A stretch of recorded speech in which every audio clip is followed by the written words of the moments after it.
সম্মানিত মুসল্লিয়ানে কেরাম, মা ও বোনেরা, আমরা শুকরিয়া আদায় করছি মহান আল্লাহ সুবহানাহু ওয়া তাআলার দরবারে, যিনি আমাদেরকে এই জুমার দিনে সুস্থ রেখেছেন এবং জুমার সালাহ আদায় করবার জন্য বাইতুল মামুর চাঁদ জামে মসজিদ এখানে উপস্থিত হওয়ার জন্য সুযোগ এবং তৌফিক দান করেছেন। তাই বলছি আলহামদুলিল্লাহ।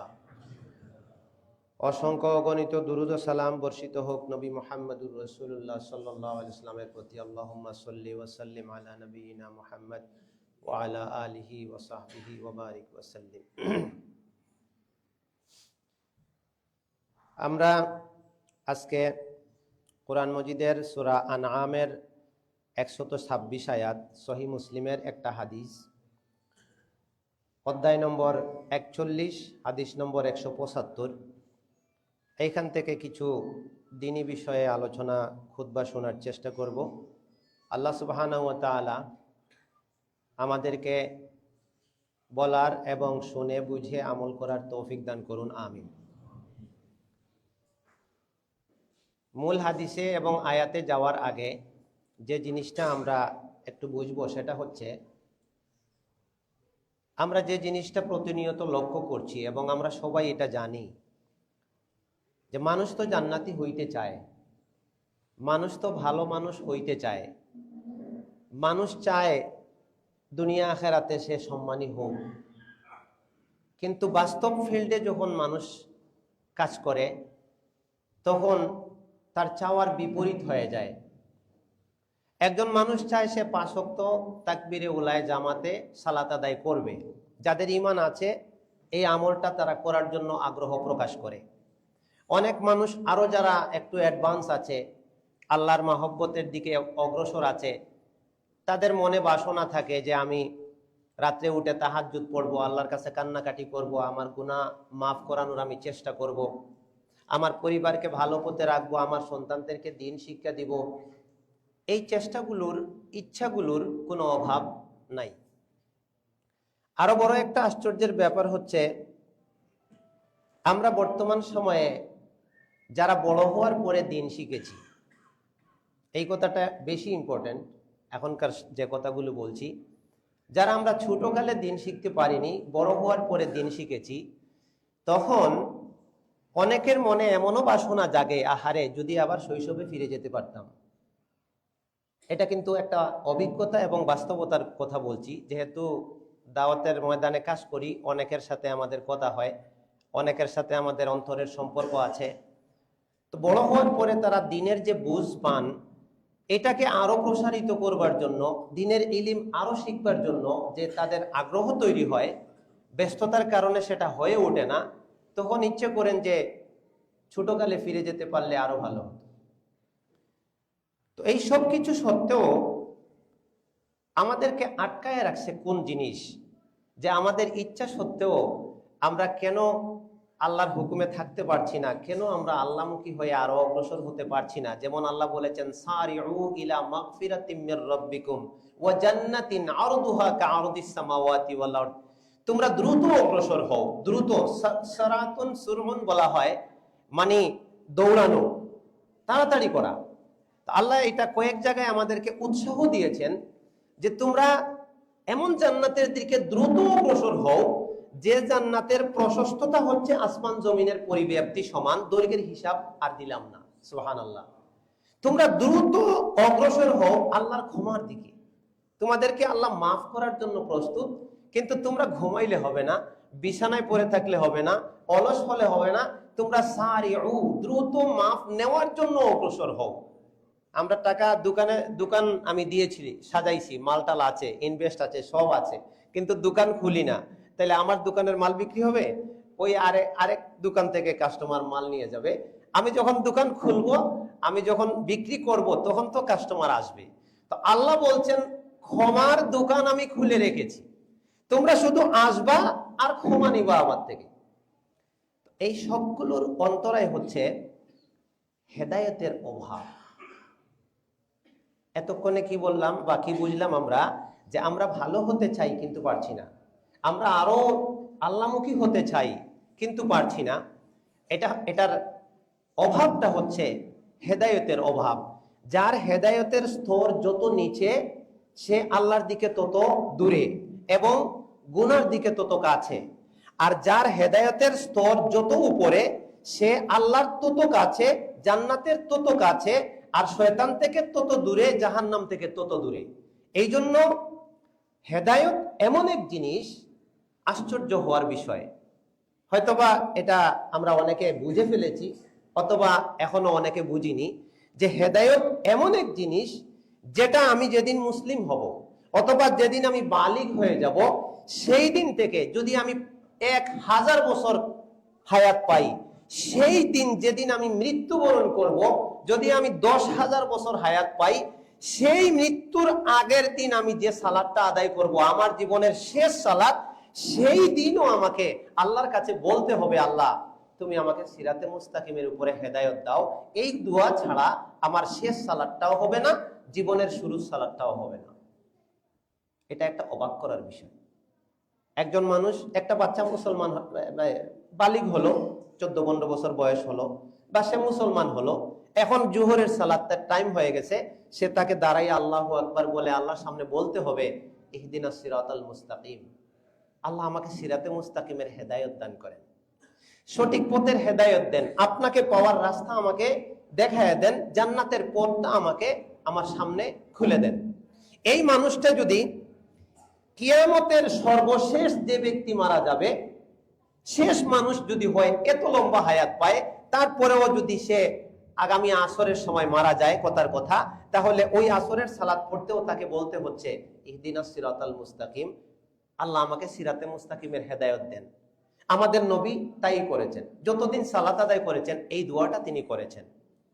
আর একটা সংক্ষিপ্ত দোয়া মাঝে মাঝে আমি বলি, আল্লাহুম্মা ইন্নী আসআলুকাল হুদা ওয়াত তুকা ওয়াল আফাফা ওয়াল গিনা। পৃথিবী, দুনিয়া, আখিরাত, জান্নাত সব কিছু এই 4টা শব্দের মধ্যে আছে। আল্লাহ নবী এই দোয়াটা বলতেন, এটা দোয়ায়ে মাসুরা। এই জন্য সেজদায়, শেষ বৈঠকে, এমনিও মাঝে মাঝে একটু বলি, আল্লাহুম্মা ইন্নী আসআলুকাল হুদা ওয়াত তুকা ওয়াল আফাফা ওয়াল গিনা। আল্লাহ আমি তোমার কাছে হেদায়েত চাই। সুবহানাল্লাহ। আমি আল্লাহর কাছে কি চাই? আল্লাহ তোমার কাছে কি চাই? 1 নম্বরে হেদায়েত চাই। আচ্ছা, আরো মজার ব্যাপার হচ্ছে, আমরা সালাতে 2 সিজদার মাঝে একটা বৈঠক দেই না? এটাকে ফিকহের পরিভাষায় জালসা বলা হয়। জালসা মানে বসা। আর রুকু থেকে দাঁড়াই, এটাকে বলা হয় কওমা। তো 2 সিজদার মাঝখানে আল্লাহ রাসূল সাল্লাল্লাহু আলাইহি ওয়াসাল্লামের সালাতের সুন্নাহ পদ্ধতি হচ্ছে, এটা আমাদের অনেক আলিমেরও জানা নাই। আমি আমার ছাত্রদের মধ্যে যদি 30-40 জন থাকে, তখন আমি 2 থেকে 3 জন পাই এই সালাতের ব্যালেন্সটা রক্ষা করতে পারে। তখন আমি আবার তাদেরকে বলে দেই, যে নাম ধরে, যে অমুক আর অমুক যখন সালাত আদায় করে তখন তোমরা এটা ফলো করবা। অনেক ইমাম আছে রুকু দিচ্ছে সুন্দর করে, কিন্তু সামি আল্লাহু লিমান হামিদা বলার পর রব্বানা লাকাল হামদ বলতে না বলতে সিজদায় চলে গেছে। এটা সুন্নত না, এটা সুন্নতের খেলাফ।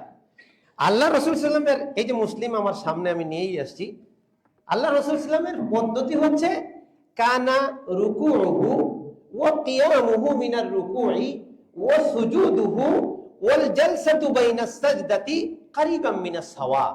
নবীর রুকু থেকে দাঁড়ানোর টাইম, রুকুর সময়, রুকু থেকে দাঁড়ানোর সময়, সেজদা, 2 সিজদার মাঝখানের সময়, কারিবাম মিনাস সাওয়া, এই টাইমগুলো সিমিলার ছিল, সমান ছিল। সিজদায় গেলাম, সুবহানা রাব্বিয়াল আলা সুন্দর বলা যাচ্ছে, সিজদা থেকে উঠে আল্লাহুম্মা গফিরলি ওয়ারহামনি একটু দোয়া আছে, বা রব্বিগফিরলি দোয়া আছে, বলতে না বলতে আবার সিজদায় চলে গেছে। অনেক আলেমও ইমামও এই ভুলটা করে থাকেন। আল্লাহ আমাদের হেদায়েত নসিব করো, আমিন। তো বলছিলাম, 2 সিজদার মাঝখানে যে দোয়ার বাক্যগুলো আছে, সেখানে এই হেদায়েতের দোয়া আছে, আল্লাহুম্মা গফিরলি ওয়ারহামনি, তারপরে কি ওয়াহদিনী ওয়ারফানি ওয়াজবুরনি ওয়ারজুকনি, এখানে 5-6টা শব্দ আছে। তো এই যে 4টা, আর এই 2 সিজদার মাঝখানের বাক্যের মধ্যে দুনিয়া আখিরাতের, আসমান জমিনের কিচ্ছু বাদ দেওয়া হয় নাই। এই 4-5টা জিনিস যদি মানুষ পাইয়া যায়, সে সব পাইয়া গেছে। এই জন্য এটা আমরা অনেকে উপলব্ধি করতে পারিনি এখনো। আমাদের সবকিছুর মূলে হচ্ছে হেদায়েত। হেদায়েতের দিক থেকে আমি যত বেশি আল্লাহ অগ্রসর হব, তত আমি আল্লাহর কাছাকাছি যাব। এখন আমি যেটা বলবো, এতক্ষণে তো আমি আপনাদেরকে বুঝাইলাম যে আমরা আল্লাহমুখী হতে চাই, পারছি না, ভালো হতে চাই, পারছি না। অন্তরায়টা কি? হেদায়েতের অভাব। এটা মুখস্থ করব আমরা। আমাদের সব ভালো কাজের অন্তরায়টা কি? হেদায়েতের অভাব।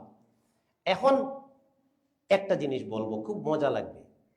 একটা আয়াত থেকে, যে আয়াতের কথা আমি বলছিলাম, সূরা আনামের 126। সূরা আনামের কত? 126।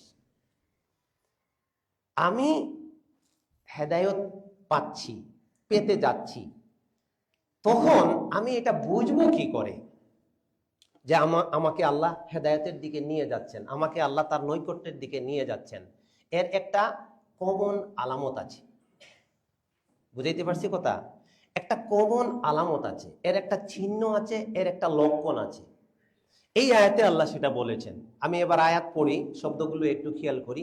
অনেক বেশি বয়ান শোনা লাগে না, 2-4টা আয়াত বুঝলে, এক একটা আয়াত পরে মানুষ হেদায়েত পায়। একটা আয়াত পরে অনেকে মুসলমান হয়ে যায়। একটা আয়াত পরে সারা জীবন কুফরি করেছে, একটা আয়াত মাথার মধ্যে ঢুকে গেছে, এখন আর আল্লাহ নবীর সোহবত ছাড়ে নাই, এমনও হয়ে গেছে। এখানে আল্লাহ কি বলছেন দেখেন, ফামাইয়ুরিদিল্লাহু আইয়াহদিয়াহু। সুতরাং আল্লাহ যাকে হেদায়েত দিতে চান, ফামাই ইউরিদিল্লাহু আইয়াহদিয়াহু, সূরা আনাম 126 আয়াত বলছি। আল্লাহ যাকে হেদায়েত দিতে চান তার জন্য কি করেন? ইয়াশরাহ সাদরাহু লিল ইসলাম। ইসলামের জন্য, দ্বীনের জন্য তার অন্তরটাকে আল্লাহ প্রশস্ত করে দেন, বড় করে দেন। সুবহানাল্লাহ। এর বিপরীত কথাটা কি? আর আল্লাহ যাকে তার অন্যায়ের কারণে পথভ্রষ্ট করতে চান, গুমরাহ করতে চান, ইয়াজআল সাদরাহু দায়্যিকান, তার অন্তরটাকে, বুককে সংকীর্ণ করে দেন, ছোট করে দেন। এই ছোট হওয়ার একটা ধরন আল্লাহ বলছেন, হারাজান কাআন্নামা ইয়াসআদু ফিস সামা। যেমন আমরা যে কোনো কাজ করতে পারি, সহজ অথবা কঠিন হয়, কিন্তু একটা কাজ এত কঠিন, এটা কারো পক্ষে সম্ভব না। সেটা কি? আসমানে উঠে যাওয়া। এটা সম্ভব? বিমান চলে, তারও একটা রেঞ্জ থাকে, এর উপরে গেলে কিন্তু ধ্বংস হয়ে যাবে, একটা সীমানা থাকে। কিন্তু বিমান যতদূর চলে এটা তো সামান্য, এর উপরে এখানে 500 বছরের রাস্তা আছে। সামায়ে দুনিয়া, দুনিয়ার আকাশের সীমানায় যেতে 500 বছরের রাস্তা আছে, বিশাল ব্যাপার। তো ওই আসমান ছুঁয়ে ফেলা একজন মানুষের পক্ষে যতটা অসম্ভব, একজন মানুষ যখন হেদায়েত পায় না, তখন তার পক্ষে ভালো কাজ করাটাও এর চেয়ে অসম্ভব। একজন মানুষকে 1 কোটি টাকা দিলে, সে যদি বলেন তুমি এই জুমার নামাজটা বাদ দাও, সে বলবে পুরা দুনিয়া দিলেও আমি বাদ দিব না। এটার নাম হেদায়েত। আবার এমন অনেক মানুষ আছে, সে মুসলিম বলে নিজেকে দাবি করছে, তার বাবাও হয়তো মুসলমান, সে হয়তো বা কিছু ইলিম কালামও রাখে, কিন্তু এমন ব্যস্ততায় সে পড়ে আছে যে তাকে যদি এখন দাওয়াত দেন, সে 100টা অজুহাত দাঁড় করাবে আপনাকে, দাঁড়ায় বলবে যে দেখবো আগামী জুমা থেকে ইনশাআল্লাহ, অন্তত এটা বলে আপনাকে সান্ত্বনা দিবে। আর আরেকজন দুনিয়া দিলেও এটা ছাড়বে না। বেশকমটা কই? এটাও একটা মানুষ, ওইটাও একটা মানুষ। বেশকম হলো যে বলছে দুনিয়া দিলেও আমি নামাজ ছাড়বো না, সে হেদায়েতের স্তরে উন্নীত হয়ে গেছে। আর যার কাছে সময় হচ্ছে না, বিভিন্ন অজুহাত দেখাচ্ছে, এই কাস্টমার আছে, কাপড় ভালো না, তাইলে এমনি গোসল করি নাই, বিভিন্ন ধরনের অজুহাত, এটা তার হেদায়েতের স্তরে সে নিচে বইয়া গেছে। আল্লাহ সুবহানাহু ওয়া তাআলা কাউকে যখন হেদায়েত দিবেন, এটা মজার জিনিস। তাকে সূরা আনামের 126 নম্বর আয়াত, আল্লাহ সুবহানাহু ওয়া তাআলা মনটাকে বড় করা, এটা একটা যোগ্যতা। দেখেন, এখানে হয়তো অনেক আছে আমাকে তার ভালো লাগে না, যে উনি বিভিন্ন একটা সাইড নিয়ে বলল যে তার এই সমস্যা আছে, এটা মনে করে সে আমার প্রতি একটা ঘৃণা পোষণ করলো, বা আমি আমার কথা বাদই দিলাম যে কোনো একজন আলিম সম্পর্কে। কিন্তু ওই আলিম কোরআনের আয়াত পড়ে অনুবাদ করে বুঝাই দিল, হাদিস পড়ে অনুবাদ করে বুঝাই দিল, ধরে নিলাম আলিমটার দোষ আছে, কিন্তু আয়াত কি দোষ করবে? আয়াতের তো দোষ নাই, হাদিসের তো দোষ নাই। এখন আমাদের সমাজের মানুষের অবস্থাটা, মূল রূপটা হচ্ছে এটা যে আমার তাকে ভালো লাগে না। এখন সে হাজারো ভালো কথা বললে, হাজারো দলিল দিয়ে কথা বললে, আমি তার এক কথাও শুনতে রাজি না। আর যাকে আমি বুজুর্গ মেনে নিলাম, যাকে আমি খুব ভালো লাগলো আমার, সে ভুল কথা বললেও আমি তারটা মেনে নিচ্ছি। এই সমস্যাটা মূলত এই জায়গায়, রূপটা এই জায়গায়। এই জন্য আল্লাহ বলছেন, তুমি যদি হেদায়ত পাইতে চাও, তাহলে আমি তোমার জন্য প্রথম যে কাজটা করব, তোমার বক্ষকে প্রশস্ত করে দিব। পৃথিবীর যেখানেই সত্য থাকবে সেটা তুমি নিয়ে নিবা, তোমার ইমানকে তুমি প্রশস্ত করবা। আর যদি গোমরাহ হয় কেউ, তাহলে প্রথম লক্ষণ এটা যে সে খালি বাছাই করবে, না এটা নেব না, এটা হাদিস হইলেও এটা নেব না, অমুক বলছে এটা নেব না। তাহলে হেদায়তের লক্ষণ হলো মনটাকে বড় করতে হবে, যেখানে সত্য আছে সেটা নিতে হবে। এই আয়াতের সাথে যেহেতু আয়াতটা আসলো, 3টা আয়াত মিলাবেন। কয়টা আয়াত? 3 জায়গা থেকে 3টা আয়াত। এতক্ষণে বললাম সূরা আনামের 126 নম্বর আয়াতের কথা, সেম কথাটা সূরা জুমারের 22 নম্বর আয়াতে আছে। সূরা জুমারের কত আয়াতে আছে? 22 নম্বর আয়াতে আছে। সেম কাজটা আমাদের নবীকে আল্লাহ যখন প্রস্তুত করছেন, নবুয়ত দিলেন, এবার তাকে মুমিনও বানালেন, হেদায়ত কারিও বানালেন, তিনি মানুষকে পথ দেখাবেন। তাহলে তো আগে তার হেদায়ত পাওয়া দরকার নাকি? যার মাঝে যেটা নাই সে তো সেটা করতে পারবে না। নবী মানুষকে পথ দেখাবেন, তাইলে আগে তার পথ পাওয়ার দরকার আছে না নাই? এই জন্য আল্লাহ সুবহানাহু ওয়া তাআলা প্রথম দিকেই আল্লাহ তার বক্ষটাকে প্রশস্ত করে দিয়েছেন, তার মনটাকে অনেক বড় করে দিয়েছেন। এই সূরাটা আমরা সবাই জানি, বলেন তো? এই যে আলাম নাশরাহ লাকা সাদরাক, নবী আমি কি তোমার বক্ষটা প্রশস্ত করে দেই নাই? তোমার সিনাকে আমি খুলে দেই নাই? ওয়া ওয়াদানা আনকা ওয়িজরাক, তোমার বোঝা আমি সরাইয়া দেই নাই? এটা আল্লাহ স্মরণ করায় দিচ্ছেন। আর জুমারের 22 আয়াতে বলছেন, আফামান শারাহাল্লাহু সাদরাহু লিল ইসলামি ফাহুয়া আলা নূরিম মির রাব্বিহি, যে মানুষ হেদায়েত পেতে যায় তার বক্ষ আল্লাহ উন্মুক্ত করে দেন, এর ফলে সে একটা নূরের মধ্যে চলে আসে, সে একটা লাইট পেয়ে যায়, সে একটা আলো পেয়ে যায়। এই আলো থাকার কারণে পৃথিবীর যেখানে যেখানে ভালো জিনিস আছে সেটা নিয়ে নেয়, যেখানে আবর্জনা আছে সেটা ফেলে দেয়। সুবহানাল্লাহ। এই জিনিসটা সবার লাগে। আমি এখানে আধা ঘন্টা 1 ঘন্টা কথা বলবো, আমার সব কথা ভালো নাও থাকতে পারে, কিন্তু আপনি বুঝবেন কখন যে আব্দুর রহমান সাহেব আজকে যে আধা ঘন্টা 1 ঘন্টা কথা বললেন, 40 মিনিট, এই 2-3টা কথা উনি ভুল বলছেন, এই কথাগুলো সঠিক বলছেন। এটা এই যে নূরটা, ফাহুয়া আলা নূরিম মির রাব্বি, আপনার বক্ষ যখন আল্লাহ খুলে দিবেন, আল্লাহ একটা নূর দিয়ে দিবেন, এটা ধরতে পারবেন। এই জন্য সত্য গ্রহণের মানসিকতা এটা বড় একটা ফ্যাক্টর। এবার আমি থামি। এতক্ষণে 2টা চ্যাপ্টারে কথা বললাম। একটা হলো আমাদের ভালো হওয়ার পথে অন্তরায় হচ্ছে আমাদের হেদায়ত না পাওয়া। আর হেদায়ত সারা জীবন আল্লাহর কাছে চাইতে হয়। কতদিন? সারা জীবন, মৃত্যু পর্যন্ত আল্লাহর কাছে হেদায়ত চাইতে হয়। আর আমি হেদায়ত পাওয়ার জন্য প্রথম কাজটা কি? আমার মনটা বড় হয়ে যাবে। তখন আমি মানুষের ভালো দেখবো, খালি দোষ দেখবো না। দেখবেন সমাজে কিছু মানুষ আছে অ্যালার্জি, খালি সবার ভুল ধরতে এক্সপার্ট, একেবারে দূরবীন আছে তার কাছে কারো ভালো চোখে পড়ে না। এইগুলা হচ্ছে অ্যালার্জি। আল্লাহ তার বক্ষকে সংকীর্ণ করে দিয়েছেন। তো এটা এখন এই স্তরে যাওয়ার জন্য আমার আর কি করা লাগবে? এখানে কিছু কথা। আমি হেদায়েত পেতে চাই, আল্লাহ আমার বক্ষ উন্মুক্ত করে দেবেন। এখন এটা কিভাবে হবে? এটা হবে ওহীর জ্ঞান যার মধ্যে যত ঢুকবে, আমি একবারে একটু গুছিয়ে গুছিয়ে বলতেছি। ওহীর জ্ঞান, ইলিম, আল্লাহ যে কোরআন হাদিসে ওহীর জ্ঞান দিয়েছেন, এটা যার ভিতরে যত ঢুকবে, সে তার বক্ষ তত উন্মুক্ত হবে, তার মনটা তত বড় হবে, এবং সে তত বেশি হেদায়েতের দিকে অগ্রসর হবে। সুবহানাল্লাহ। এই জন্য ওহীর ইলিমের সাথে যে লেগে থাকে না, সে যতই বলুক আমি অনেক ভালো হয়ে গেছি, এটা হয় না, এটা ভুল কথা।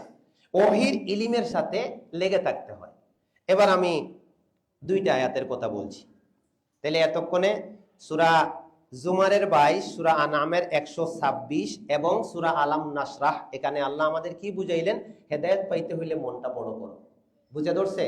মনে থাকবে তো ইনশাল্লাহ। হেদায়েত পাইতে হইলে আমাদের কি করা লাগবে? মনটাকে বড় করতে হবে। মানুষের খালি খুঁত দেখলে হবে না, গুণগুলোও দেখতে হবে। যার কাছে ভালো জিনিস আছে সেটাকে আমাকে পজিটিভলি নিতে হবে, কারণ এমন মানুষ পৃথিবীতে পাবেন না নবী রাসূলদের পরে যার মধ্যে ভুল নাই, দোষ নাই। তাহলে আমি তো কাউকেই সহ্য করতে পারবো না। আমার বাপ মাকেও আমার ভালো লাগবে না, কারণ আমার বাপ মারও দোষ থাকতে পারে। আর আল্লাহ সুবহানাহু ওয়া তাআলা এমন একটা সিস্টেম করেছেন মানুষকে, যে মানুষ ভুলও করবে, শুদ্ধও করবে। শুদ্ধ যেটা করবে এটার জন্য শুদ্ধ করার কারণে নেকি পাবে। আমার এই কথাটা একটু ভালো করে বুঝেন, নোট করার মতো। মানুষ ভুলও করবে আর কি করবে? শুদ্ধও করবে, ভালোও করবে, মন্দও করবে। একটু খেয়াল করবেন, দেখবেন অনেক বড় একটা জিনিস আজকে ক্লিয়ার হয়ে গেছে। যদি সে শুদ্ধ করে, এই শুদ্ধতা বা ভালো কাজটা করার কারণে ডাইরেক্ট সে নেকি পাবে। কথা বুঝছেন? আমি 2 রাকাত নামাজ পড়লাম, সহি শুদ্ধ ভাবে ভালো কাজ করলাম, আমি ডাইরেক্ট নেকি পেলাম। আবার এই মানুষটাই মাঝে মাঝে ভুল করবে, কারণ তার পিছনে কয়েকটা শক্তি আছে তাকে গোমরাহ করবার জন্য। শয়তান, নফসে আম্মারা, তার পরিবেশ, তার সমাজ, তার মানে বিভিন্ন বাতিল নেতাকেতা আছে, এরা তাকে বাতিলের দিকে নিয়ে যেতে চায়। সে চলেও গেছে, কিন্তু এই ভুল করার পরে সে তওবা করে আল্লাহর দিকে আবার ফিরে আসে। সেও এই তওবা করার কারণে আবার নেকি পেয়ে যায়। সুবহানাল্লাহ। একটা হইলো সরাসরি ভালো কাজ কইরা নেকি পায়, এই মানুষটাই ভুল কইরা এখান থেকে তওবা কইরা আল্লাহর দিকে আসার কারণে এই তওবার বদৌলতে আল্লাহ তাকে এই গুনার বা খারাপ কাজটাকে নেকিতে রূপান্তরিত করে তাকে অগ্রসর করেন। দুইটাতেই লাভ। তার মানে এটা না আমরা ইচ্ছা করে গুনাহ করব, এটা মারাত্মক একটা বুঝ। কিন্তু এটা বুঝলে কোনো মানুষ গুনার উপরে স্থির থাকবে না, যে আমি ভালো কাজ করে সরাসরি নেকি পাচ্ছি। আর যদি আমার কোনো কারণে ভুলক্রমে অন্যায় হয়ে যায়, ভুল হয়ে যায়, গুনার কাজ হয়ে যায়, তাহলে আমি যদি তওবা করে আল্লাহর দিকে ফিরে আসি, এই তওবার মাধ্যমে আমার এই ভুলটাকে আল্লাহ নেকিতে রূপান্তর করে আমাকে তার দিকে নিয়ে যাচ্ছেন। এটা একটা মারাত্মক বুঝ। এই বুঝ থাকলে কোনো মানুষ অপরাধ করে হবে না, ওই ওমাইয়াকনাতু মির রাহমাতি রাব্বিহি ইল্লাল কওমুল কাফিরুন, আল্লাহর রহমত থেকে নিরাশ হবে না। মানুষ নিরাশ হয়ে যায়, এটা কুফর। নিরাশ হওয়াটা কি? কুফর। এখন আর 2টা আয়াতের কথা বলবো। একটা আয়াত সূরা আনামের 151, আর একটা হচ্ছে সূরা বানী ইসরাঈলের 31। একই কথা, একটু শব্দ ভিন্ন কিন্তু কথা একই। আয়াতটা পড়ি, অর্থ বুঝি, তারপরে এইখান থেকে কি শিখলাম এটা জানার চেষ্টা করব। আল্লাহ বলছেন সূরা আনামের 151, ওয়ালা তাকতুলু আওলাদাকুম মিন ইমলাক। হে দুনিয়ার মানুষ শোনো, তোমরা তোমাদের সন্তানদেরকে অভাবের কারণে হত্যা করো না। আমরা তো অনেকে জানছি এই আয়াত, অনেকে পড়েছি। তারপর কি বলছেন? নাহনু নারযুকুহুম, আমি ওদেরকে রিজিক দিব, ও ইয়াকুম, আর তোমরা বুঝো না, তোমাদেরকেও তো আমি রিজিক দিই। সুবহানাল্লাহ। তোমরা তোমাদের সন্তানদের অভাবের ভয়ে হত্যা করো না, ওদেরকে আমি রিজিক দিব আর তোমাদেরকেও আমি রিজিক দিচ্ছি। এরকম সেম কথা সূরা বানী ইসরাঈলের 31 আয়াতে, তবে এখানে একটা শব্দের ভিন্ন আছে, একটা শব্দ ভিন্ন। আল্লাহ এখানে বলছেন ওয়ালা তাকতুলু আওলাদাকুম খাশিয়াতা ইমলাক, অভাবের ভয়ে তোমার সাথে খেয়ে ফেলবে এই ভয়ে তুমি তোমার সন্তানকে হত্যা করো না। তারপরের কথাটা সেম, নাহনু নারযুকুহুম ওয়া ইয়াকুম, আমি তাদেরকেও রিজিক দেব, তোমাকেও রিজিক দেব। এই কথা মিলে গেল। তবে এই আয়াতে শেষে বাড়তি একটা কথা আছে, সেটা কি? ইন্না কাতলাহুম কানা খিতআন কাবীরা, নিশ্চয় তাদেরকে হত্যা করা একটা বড় অপরাধ। কাবিরা মানে বুঝেন তো, গুনাহে কাবিরা বলতে কি বুঝাই? বড় গুনাহ, কাবিরা গুনাহ। আর সাগিরা মানে ছোট গুনাহ। আরবিতে সাগির স্মল, ছোট বুঝাইতে ব্যবহৃত হয়, আর যেটা কাবির বিগ, বড় বুঝাইতে ব্যবহৃত হয়। তাই আল্লাহ এখানে স্পষ্ট বুঝাই দিলেন, ইন্না কাতলাহুম কানা খিতআন কাবীরা, সন্তানকে হত্যা করা, মেরে ফেলা, এটা ছোট গুনাহ নয়, এটা বড় গুনাহ, কাবিরা গুনাহ। একটু থামেন, এই আয়াতটাকে একটু উপলব্ধি করার চেষ্টা করি, তারপরে আমি একটা জিনিস ধরায় দিচ্ছি। এটা উপলব্ধি করা সবার দরকার, যাদের সন্তান আছে তাদেরও দরকার, আর যারা যুবক আছো, সন্তান হয়নি, বিয়ে করে ফেলেছো অথবা বিয়ে করবা, আল্লাহ সন্তান তো দিতেও পারেন, তখন কাজে লাগবে। এই দুইটা আয়াতের মেসেজটা কি, এটা আজকের খুতবার খুব গুরুত্বপূর্ণ একটা টপিক। আল্লাহ আমাদের সহজ ভাষায় যদি আমরা বুঝি, তাইলে এটা বুঝাইলেন যে তোমরা অভাবের বয়ে সন্তানকে হত্যা করো না। সন্তান আমি তাদেরকেও রিজিক দিব, তোমাদেরকেও রিজিক দিব। আর তাদেরকে হত্যা করাটা কেমন গুনাহ? কেমন গুনাহ? কাবিরা গুনাহ, বড় গুনাহ। এবার আমি প্রশ্ন আনি, দেখেন তো উত্তরে আমরা কি চিন্তা করতে পারি। এই যে কাতলুন, হত্যা করা, সন্তানকে হত্যা করা, এটা কিভাবে হয়, কয়ভাবে হয়, কিভাবে সন্তানকে হত্যা করলে, কিভাবে হত্যা করলে আমি এই অপরাধে দায়ী হয়ে যাব, এটা নিয়ে কি কোনোদিন আমরা ভাবছি? ভাবলে আলহামদুলিল্লাহ, না ভাবলে এখনই ভাবার সময়। সন্তানকে আমি কিভাবে হত্যাকারীর দায়ে দোষী হয়ে যাব। তাফসির মারিফুল কুরআনের মধ্যে এই ব্যাখ্যাটা আমি পড়ছিলাম। এখানে সব তাফসিরেই কিছু কিছু তাফসির আছে, সব বেশিরভাগই বিশুদ্ধ, কিছু কিছু তাফসির আছে যেগুলাতে কিছু দুর্বল হাদিস এসে যায়, তবে সব কথা ভুল নয়। এই আয়াতের তাফসিরে একটা ব্যাখ্যা দেওয়া আছে, সেখানে বলা আছে সন্তান হত্যা দুইভাবে হয়। কি বললাম? সন্তান হত্যা কয়ভাবে হয়? দুইভাবে হয়। একটা হচ্ছে তার জীবন শেষ করে দেওয়া, সেটা তার মায়ের পেটে থাকতে হোক অথবা ভূমিষ্ঠের পরে হোক, যে কোনো সময়। সন্তান পেটে চলে আসছে, এখন হয়তো বাবা চাচ্ছে না এখন সন্তান হোক, বা মা চাচ্ছে না সন্তান হোক, তখন ঔষধ প্রয়োগ করে সেটাকে নষ্ট করে দিল, অথবা অস্ত্রোপচার করে সেটাকে নষ্ট করে দিল, এটা একটা সন্তান হত্যা। আরেকটা হলো, এটা বর্তমানে কম হলেও এখনো হয়, অনেকে জানি না আমরা, আড়ালে হয়, কিন্তু জাহিলি যুগে প্রকাশ্যে হতো। আল্লাহ বলছেন ওয়াইদাল মাউউদাতু সুইলাত বিআইয়ি যামবিন কুতিলাত, যখন জীবন্ত কবর দেওয়া মেয়েগুলিকে জিজ্ঞেস করা হবে কোন অপরাধে তোমাদেরকে প্রথিত করা হয়েছে, জীবন্ত গেড়ে ফেলা হয়েছে, কবর দেওয়া হয়েছে। ই আল্লাহ, এই আয়াতের ব্যাখ্যা পড়ে মানে টাস্কি লাগা যাওয়া যায়। এই মানুষগুলা নিজে নিজে কবরে গেছে, ওই ছোট্ট ছোট্ট মেয়েগুলা নিজে নিজে গেছে? নিজে নিজে যায়নি, তাহলে কেউ তারে গাড়ছে, হয় তার বাবা, নয় মা, নয় তার আত্মীয় স্বজন।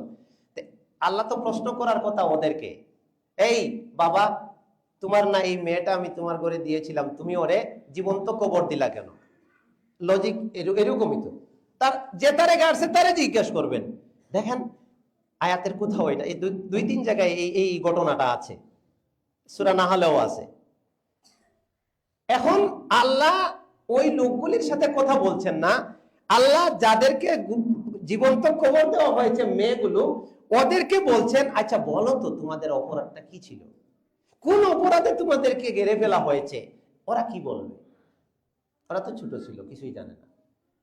ধরনটা আমি বুঝাতে চাচ্ছি, মানে আয়াত ঘটনা আপনারা শুনেছেন, কিন্তু এখানে একটা একটা বড় ব্যাপার আছে, যে ওই মেয়েগুলিকে জিজ্ঞেস করার এখানে কোনো মানেই হয় না। ওরা নির্দোষ, ওদেরকে যারা প্রতিত করেছে ওরা হলো দোষী, ওদেরকে শায়েস্তা করা, জিজ্ঞেস করার দরকার ছিল। এখানে আল্লাহ সুবহানাহু ওয়া তাআলা এই পলিসি বা এই বক্তব্যের ধরন দ্বারা আল্লাহর ভিতরে যে প্রচন্ড ক্ষোভ জমে আছে এই লোকগুলার প্রতি, এই ক্ষোভ প্রকাশ করেছেন, যে এই ক্ষোভের কারণে আল্লাহ যে জিজ্ঞেস করবেন তুই এই অপরাধ করছিস কেন, এই রুচিটাও আল্লাহর নাই। এটা আমাদের হয়, এটা আমাদের হয়। আপনার বউর প্রতি যখন বেশি রাগ উঠে যায় কোনো কারণে, তখন বউকে কিছু বলার কথা, স্ত্রীকে কিছু বলার কথা, আমরা আমাদের যে এটা করছনি ওটা করছনি, তখন আমাদের রুচি নষ্ট হয়ে গেলে আমরা সরাসরি তাদেরকে কিছু বলছি না, আমরা সন্তানকে ডাক দিয়ে বলছি এই আও তো তোমার মারে জিজ্ঞেস করো তো এটা কি হয়েছে। আমরা সরাসরি কথা বলছি না, মানে রাগটা বেশি হয়ে গেলে এমনটা হয়, মানুষ কথা বলে না। তা আল্লাহ সুবহানাহু ওয়া তাআলা এখানে তার রাগ এত বেশি যে এই অন্যায়ের কারণে অপরাধীকে জিজ্ঞেস করেন না আল্লাহ, ওইটাকে জিজ্ঞেস করে তাদেরকে লাঞ্ছিত করে শাস্তি দেন, ওরা যাতে বুঝতে পারে যে আল্লাহ আমাদের প্রশ্ন করবেন, সেই অধিকারটাও আমরা হারাইছি। ওয়াইদাল মাউউদাতু সুইলাত বিআইয়ি যামবিন কুতিলাত। তাহলে কোন কোন আয়াত নিয়ে কথা হচ্ছে কিছু বলেন, শেয়ার করি। সন্তান হত্যা নিয়ে কোন কোন আয়াতের কথা বলছি, এগুলা এক একটা মেসেজ অনেক জরুরি, অনেক বেশি। আমি তো বারবারই বলি, অনেক কথা বলার দরকার হয় না, অনেক বেশি রেফারেন্স জানার একদিনে দরকার হয় না। এই সন্তান হত্যা করব না আমরা, কোন কোথায় কোথায় আছে? দুই জায়গায়, সূরা আনামের 151 আর সূরা বানী ইসরাইলের 31। এখন আমি এরপরে বুঝাইছিলাম যে সন্তান হত্যা কয়ভাবে হয়? দুইভাবে হয়। একটা হচ্ছে তার জীবন শেষ করা, এটা তার মায়ের পেটে থাকতে হোক অথবা জন্মের পরে হোক, এটা একটা হত্যা এবং এটা একটা জীবন নাশ, এটা একটা অপরাধ। এই সন্তানকে আরেকভাবে হত্যা করা যায়, এটা অধিকাংশ বাপ মা, অধিকাংশ গার্ডিয়ান এটা তাদের নজরে নাই, তারা জানে না। এবং পরিণামের দিক থেকে জীবন শেষ করে হত্যার চেয়ে পরবর্তী যে হত্যা, এটার রিয়েকশনটা, এটার ক্ষতির দিকটা হাজারো গুণে অনেক বেশি মারাত্মক। আমি এই কথাগুলি যেদিন আমি পড়ছিলাম, আমি মানে টাস্কি লেগে গেছি, অবাক হয়ে গেছি যে ব্যাপারটা কি। এর আগে আমারও মাথায় এটা আসে। ওই বলছেন যে আরেক ধরনের সন্তান হত্যা হচ্ছে, আল্লাহ একজনকে সন্তান দিলেন, এটা আল্লাহর নিয়ামত। অনেকে যারা পায় না তারা সন্তানের জন্য হাউতাশ করে, আর যারা পায় তারা এটা মূল্য বুঝে না। এই জন্য রব্বি আউজিনি আন আশকুরা নি'মাতাকাল্লাতী আন'আমতা আলাইয়া ওয়া আলা ওয়ালিদাইয়া ওয়া আন আ'মালা সালিহান তারদাহু ওয়া আসলিহ লি ফি যুররিয়্যাতি ইন্নী তুবতু ইলাইকা ওয়া ইন্নী মিনাল মুসলিমিন। মারাত্মক একটা দোয়া। আল্লাহ তুমি আমাকে তোমার নিয়ামতের শুকরিয়া আদায় করার তৌফিক দাও, আমার পিতামাতার প্রতি যে নিয়ামত দিয়েছো সেই শুকরিয়ার তৌফিক দাও, আর তুমি আমার পরিবারকে সৎ পথে সুখে শান্তিতে পরিচালিত করার তৌফিক দাও। সুবহানাল্লাহ।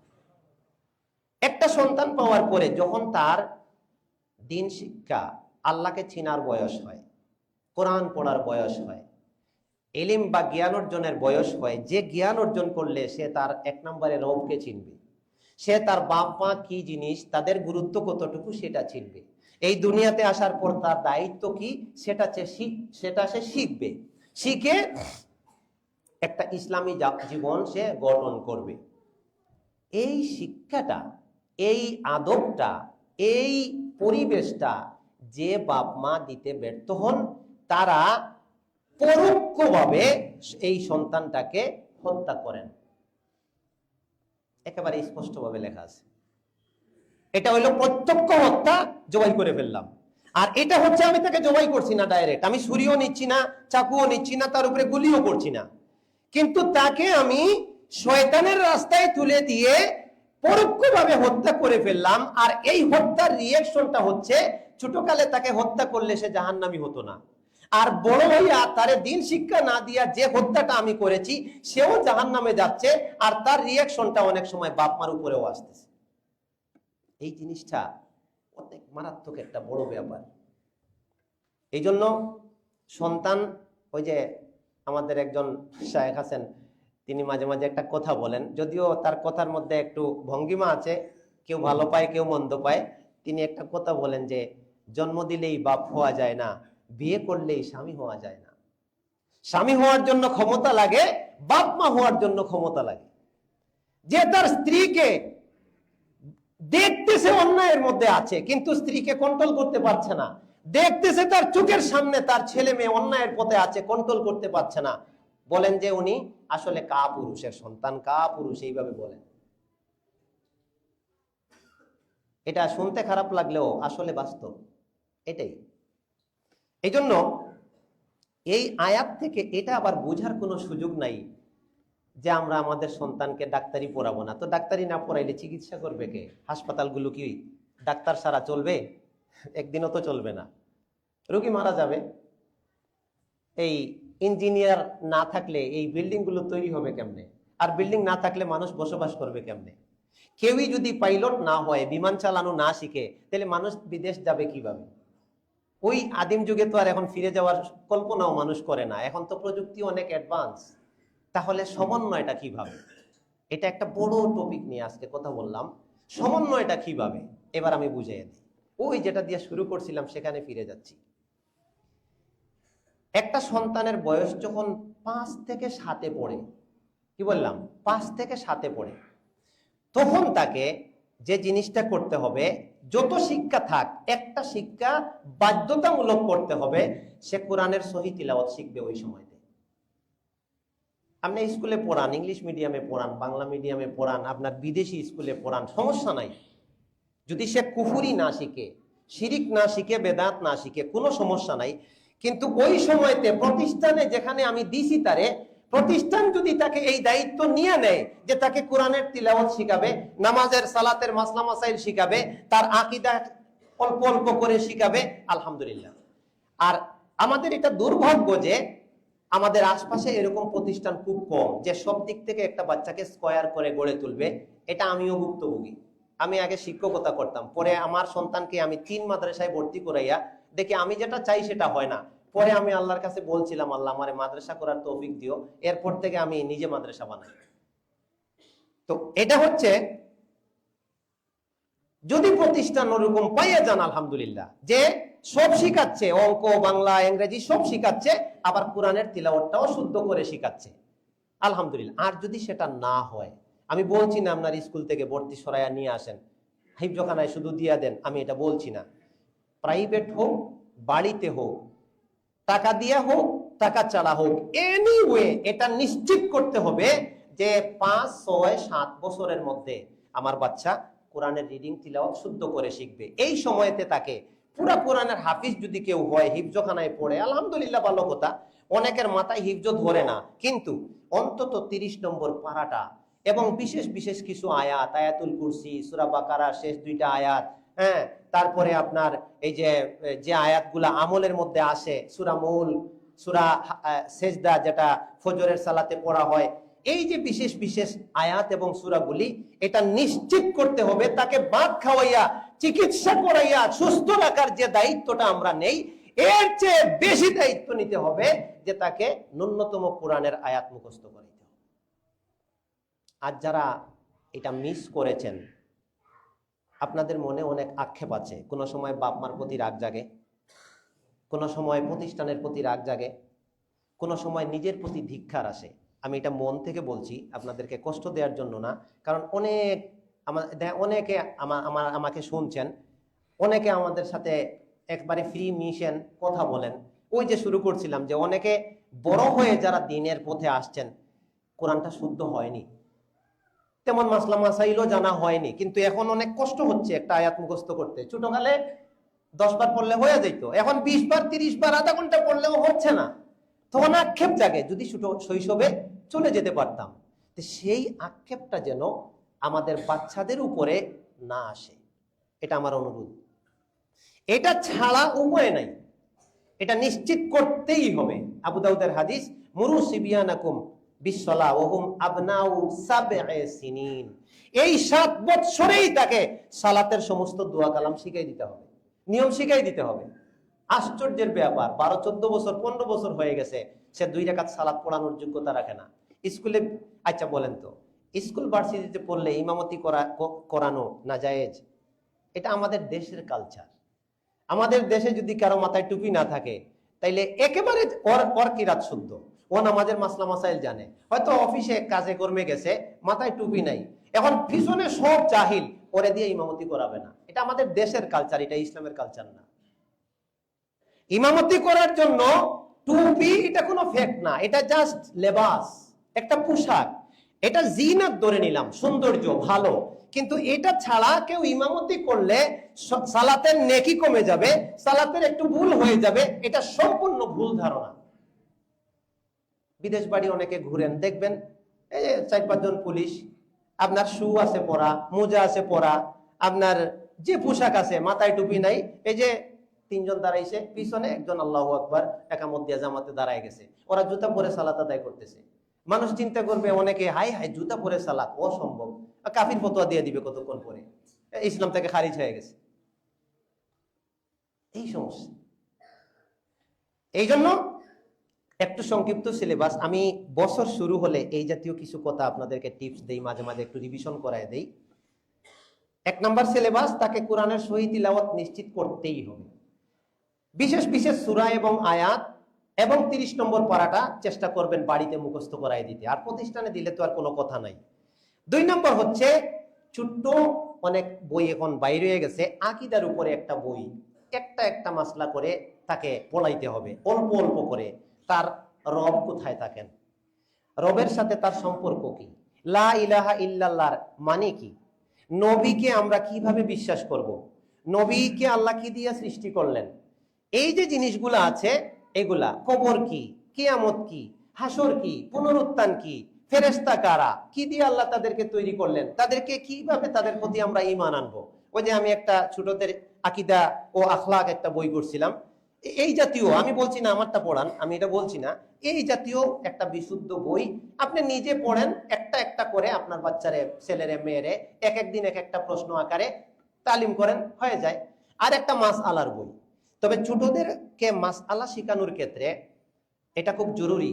আমি আপনাদের একটা জিনিস ধরায় দিচ্ছি, আমরা মাদ্রাসায় পড়াই, তখন প্রথমে যে ফিকহের মাসলা মাসাইল পড়ানো হতো, এখানে এমন কিছু বই আছে যেগুলাতে এমন মাসালা 6, 7, 8, 9 বছরের বাচ্চাদেরকে দেওয়া আছে যেটা তাদের জন্য প্রযোজ্য না, এবং এগুলো পড়াইতে বা তাদেরকে বুঝাইতে একটু রুচির ব্যাপার আছে, বা তাদের এটা বয়স না হওয়ার কারণে তারা অনেক সময় বুঝতেও পারে না। এই জন্য এটা নিয়ে আমি অনেক টেনশনে আছিলাম যে একটা বয়স অনুযায়ী এক একটা জিনিস আছে, যেমন বৈবাহিক সম্পর্কের মাসালাগুলি, গোসল গাসল এই সেই, এগুলো তো বিয়ের পরের স্টেপ। এখন 10 বছরের বাচ্চা ওইগুলি বুঝার ধারণ ক্ষমতা তার এখনো হয়নি, কিন্তু তাকে সালাতের মাসলা শিক্ষা এখনই দিতে হবে, কারণ তার বয়স 10 হয়ে গেছে, আর নবী বলেছেন এই সময় সালাত না পড়লে তাকে প্রহার করো। তাহলে কি করা? পরে আমি ওই যে ছোটদের ইবাদত ও ফিকা 200 না 300 প্রশ্নের উত্তর দিয়া এটা আমি নিজে বানাইলাম। তো এই জিনিসগুলো এটা অনেক মৌলিক পয়েন্ট, নাইলে কিন্তু সন্তান বিপদ হয়ে যাবে, এই সন্তানকে পরোক্ষভাবে হত্যা করা হবে। আর আল্লাহ বলছেন সন্তান হত্যা করা কেমন পাপ, বড় পাপ, মহা অপরাধ। সময় খুব কমে গেল, তাইলে আমি আরেকটা হাদিস বলে শেষ করব। এতক্ষণে পুরা খুতবার সামারি করেন 1 মিনিটের কম সময়ের মধ্যে। আমরা ভালো হতে চাই, পারছি না হেদায়েত না পাওয়ার কারণে, হেদায়েতের স্তরের থেকে আমরা নিচে। আর হেদায়েত চাইতে হবে কতদিন আল্লাহর কাছে? যেদিন আমি শেষ মারা যাব সেই দিনও, শেষ সালাতের মধ্যেও আমাকে হেদায়েত চাইতে হবে। এই যে একটু পরে আমরা সালাতে দাঁড়াবো, ইহদিনাস সিরাতাল মুস্তাকিম, আল্লাহ সঠিক পথের সন্ধান আমারে দাও। হেদায়েত যখন আল্লাহ মানুষকে দিতে চান তখন তার লক্ষণ কি দেখেন তো, মনে পড়ে কিনা? আল্লাহ তার জন্য কি করেন? মনটাকে বড় করে দেন, বক্ষ উন্মুক্ত করে দেন। সে ভালোকে ভালো হিসাবে জানতে পারে, মানতে পারে, মন্দকে মন্দ হিসাবে মানতে পারে। ওই আমার ওরে পছন্দ হয় না তাই ও একটা আয়াত বললেও আমি মানবো না, এই নীতিতে সে থাকে না। ওরে আমার পছন্দ হয়, ও একটা ভুল মাসলা দিলেও আমি এইটা মানবো, এই নীতিতে সে থাকে না। আল্লাহ তার বক্ষকে উন্মুক্ত করে দেন। তারপর বলছিলাম এই বক্ষ উন্মুক্ত হবে কিভাবে, কিসের মাধ্যমে? আল্লাহ সুবহানাহু ওয়া তাআলা আমাকে এই দিকে নিয়ে যাবেন ওহীর ইলমের মাধ্যমে। মনে পড়ছে? ওহীর ইলমের মাধ্যমে। তারপর বলছিলাম এই ওহীর ইলমটা ছোটকাল থেকে দরকার, ছোটকাল থেকে বেশি দরকার। কারণ এখানে 1 মিনিটের কম সময়ে একটা কথা আরো বুঝাই দিচ্ছি। ধরেন বাইরে বাদ দিলাম, এইখানে যারা আমাকে দেখে আমার কথা শুনছেন, আমি বাস্তবতা বলছি, সত্য মিথ্যা আপনারাই যাচাই করে নেবেন। এখানে এমন অনেক আছেন, আপনার মন চায় সহি শুদ্ধ কোরআন তিলাওয়াত শিখবেন, আগে শিখতে পারেননি। আপনার মন চায় কোরআনের কিছু অর্থ শিখবেন, আগে শিখতে পারেননি। এটা আমার প্রচুর কঠিনভাবে আপনি চান, এটা আমি বিশ্বাস করি, আমার বিশ্বাসে কোনো গলতি নাই, কিন্তু আপনি এটা পারছেন না কেন? এখনকার সিচুয়েশন আর ছোটকালের সিচুয়েশন ভিন্ন হয়ে গেছে। ছোটকালে আপনার স্ত্রী ছিল না, ছেলেও ছিল না, মেয়েও ছিল না, দোকান ছিল না, বাপ মা হয়তো ছিল, কিন্তু আপনার উপরে তাদের কোনো সেবার দায়িত্ব তখন বর্তায়নি, ফ্রি ছিলেন। এখনই আমাদের যেটা হয়েছে, বিভিন্ন কাজ আমাদেরকে গ্রাস করে আবদ্ধ করে ফেলছে। একটা নির্দিষ্ট টাইম আমাকে হয়তো চাকরি করতে হচ্ছে, নির্দিষ্ট টাইম আমাকে দোকানে ব্যবসা বাণিজ্যে দিতে হচ্ছে, তারপরে আমাকে স্ত্রীর আবদার পূরণ করতে হচ্ছে, সন্তানের আবদার পূর্ণ করতে হচ্ছে, বাপ মার আবদার পূর্ণ করতে হচ্ছে। এই সকল জঞ্জাটের ভিতরে থেকে, আর আমাদের দেশের যে জীবনমান, সারাদিন 24 ঘন্টার মধ্যে 10-12 ঘন্টা খাটাইয়া যে বেতন ভাতা আমরা পাই, এটা দিয়ে আমার নিজের সংসার চালানি কঠিন হয়, মানুষের সেবা কখন করব আর দিনের কাজ কখন করব। এই জঞ্জাটের মধ্যে থেকে এইটা অনেকটা স্বপ্নই থেকে যায় যে আমি বড় হয়ে দিন শিখে ফেলবো, বড় হয়ে কোরআন শিখে ফেলবো, বড় হয়ে সূরা মুখস্থ করে ফেলবো। এটা মাথার থেকে ফালায় দিবেন। হ্যাঁ, 100 ভাগের ক্ষেত্রে যে সবার হয় না আমি তা বলছি না, এটা খুব কম, এবারে যে খুব কম হয়। ইচ্ছা আছে কিন্তু পরিবেশ পরিস্থিতি আটকায় ফেলে। নাকি আমি ভুল বললাম কথাগুলা? বাস্তবতা এটাই, বাস্তবতা এটাই, পরিস্থিতি আমাদেরকে আবদ্ধ করে ফেলে। এবার অল্প একটু সময় আছে, একটা হাদিস। আমাদের হেদায়েতের পথে আরো একটা অন্তরায় আছে, সেটা হচ্ছে যে কোনো সময় যে কোনো পরিস্থিতিতে মানুষ সম্পর্কে বদ ধারণা রাখা, শুধু শুধু নেগেটিভ চিন্তায় থাকা, এটা আমাদেরকে দুর্বল করে, এটা আমাদেরকে পিছন দিকে টানে। একটা কথা বলি, একটা উদাহরণ। মসজিদ থেকে বাইরে হইলাম সকালবেলা ফজরের নামাজ পড়া, দেখলাম একটা লোক অনেক দৌড় দিয়ে ওইদিকে যাচ্ছে। এখন আমি ধারণাটা কি করব, এখানে দুই রকম ধারণা আসতে পারে, যে হয়তো চুরি করতে গেছিল, ধরা খাইছে, ধাওয়া দিছে, দৌড় দিচ্ছে, এটা হতে পারে। আবার হতে পারে যে এই লোকটার মা অসুস্থ, নামাজে আসছিল, ফোন আসছে যে মাকে হাসপাতালে নিতে হবে, তাড়াতাড়ি আসো, সে দৌড় দিয়ে যাচ্ছে, হতে পারে। এখন আমি তাকে শুরুতে কোনটা নেব? আমি যদি শুরুতেই বলে চুরির ধরা খাইতো দেখা দৌড় দিছে, এই জিনিস থেকে আমাদের বের হতে হবে। নেগেটিভ সেন্সে আমরা তখন যাব যখন আমি নিশ্চিত হব যে সে এই অন্যায়টা করছে। নিশ্চিত না হওয়া পর্যন্ত আমরা সুধারণা রাখবো। এটাই ইসলাম আমাদেরকে শিখায়। ইয়াকুম ওয়াজ-যন্না ফাইন্নাজ যন্না আকযাবুল হাদিস। ও আমার উম্মত, আল্লাহর নবী বলছেন, ও আমার উম্মত, তোমরা বেশি বেশি খারাপ ধারণা থেকে দূরে থাকো। বেশি বেশি খারাপ ধারণা, এই জিনিসটাই মিথ্যা।